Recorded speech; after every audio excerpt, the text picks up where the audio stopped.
1.8 Reading time. Read aloud. This is my classroom. There is a big blackboard on the wall. Our teacher writes on it with a chalk. The teacher has a table to keep her books on. She also has a chair to sit on. She is busy the whole day. We have benches to sit and desk to keep our books on. Our classroom has a door and 2 windows. There are many charts on the walls. The charts displays children's work on various topics. Our teacher also shows us short films, songs and stories with the help of the projector. It is fun to watch the films. There is a cupboard near the wall.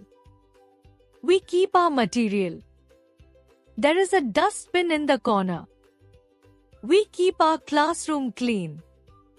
Look and say, board, chalk, table, chair, benches, desks, books, door, windows, cupboard, dustbin,